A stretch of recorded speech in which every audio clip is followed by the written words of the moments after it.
Est-ce que ça vous est déjà arrivé d'apprendre un morceau pendant des semaines, voire des mois, et puis au moment où vous le maîtrisez enfin, vous le jouez une fois ou deux devant vos proches, puis petit à petit vous le jouez moins régulièrement, puis de moins en moins, et puis plus du tout. Et au final, quand vous vous dites « Ah, je pourrais jouer ce morceau au piano, comment ça fait déjà ?» Eh bien en fait là, c'est la panne sèche, vous l'avez totalement oublié. Et ça, c'est une énorme frustration quand on est pianiste parce qu'on travaille dur pour apprendre des morceaux, et puis quoi? On doit se contenter de se souvenir des 2 ou 3 derniers morceaux que l'on a appris? Non, c'est pas possible, il doit y avoir une autre manière de faire. Il y a bien des pianistes professionnels qui apprennent des dizaines et des dizaines de morceaux, et ils n'ont pas pour autant une meilleure mémoire que vous.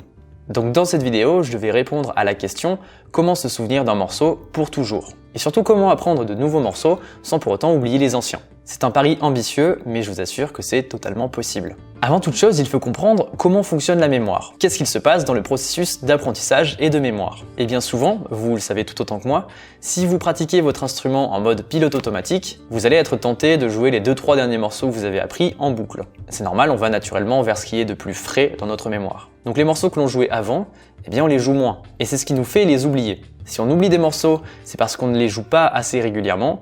Et si on ne les joue pas assez régulièrement, c'est parce qu'on oublie qu'on les a appris. La mémoire fonctionne de la manière suivante. Si vous laissez beaucoup de temps après avoir appris un morceau, vous allez petit à petit l'oublier. C'est que j'ai des troubles de la mémoire immédiate. Pour être sûr de ne pas l'oublier, il vous faut stimuler la mémoire de ce morceau régulièrement. Peut-être une fois par semaine ou une fois tous les 15 jours. La mémoire a 2 phases. Une phase de mémoire court terme qui se situe juste après avoir appris votre morceau. Plus un morceau est inscrit dans la mémoire à court terme, plus il faut le stimuler régulièrement pour ne pas l'oublier. Vient ensuite la mémoire à long terme. Plus un morceau est inscrit dans la mémoire à long terme, moins vous avez besoin de le stimuler régulièrement pour ne pas l'oublier. Donc ça signifie qu'il suffit de rejouer le morceau que l'on ne veut pas oublier une fois de temps en temps.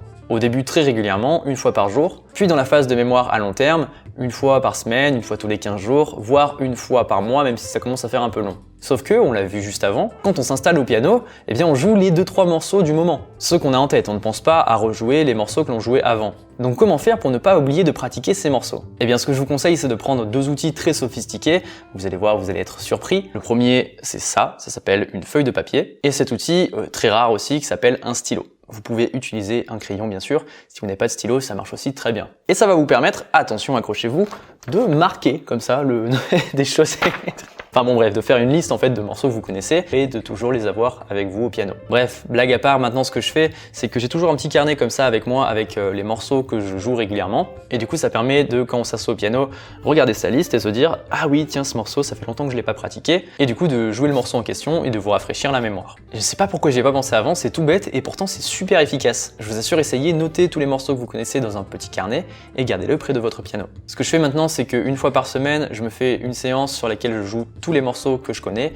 Donc en fait, il me suffit de suivre l'ordre des morceaux de mon petit carnet et de n'en oublier aucun. Et ça me permet maintenant de me souvenir de beaucoup plus de morceaux. Essayez puis vous me direz ce que vous en avez pensé. Vous pouvez aussi, si vous souhaitez, rajouter des petites indications pour chaque morceau. Ça par exemple, c'est le carnet de mon père qui marque un petit peu des indications quand il en a besoin sur certains morceaux, des rythmes, des accords, etc.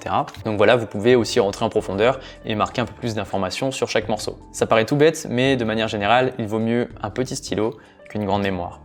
À bon entendeur. Une dernière chose avant de se quitter, une grande aide pour ne pas oublier ce que l'on joue, c'est de comprendre ce que l'on joue. Ça veut dire que si vous apprenez des morceaux avec les notes qui défilent, sans comprendre ce que ça signifie, ne serait-ce que quels sont le nom des notes, vous allez avoir beaucoup plus de mal à vous souvenir des morceaux que quelqu'un qui comprend la logique de ce morceau, qui comprend quels sont les accords qui sont utilisés, dans quelle tonalité, quelles sont les gammes utilisées, etc. Je vous encourage donc à comprendre un minimum de théorie musicale pour mieux comprendre ce que vous jouez. Je parle beaucoup de notions de théorie musicale sur piano en ligne, en essayant de rendre ça le plus ludique possible, donc je vous invite à faire un tour sur la chaîne pour mieux comprendre ce que vous jouez. Et une fois que c'est fait, vous les écrivez sur un petit carnet et comme ça vous êtes sûr de les jouer régulièrement et de stimuler votre mémoire. Je vous assure, faites l'essai, vous vous souviendrez de beaucoup plus de morceaux. Ok, j'espère que ça vous aura aidé, merci d'avoir suivi la vidéo jusqu'au bout. Si ça vous a plu, mettez un petit like et un petit commentaire, ça aide la chaîne à se développer et ça soutient mon travail. Merci d'avance et je vous retrouve la semaine prochaine.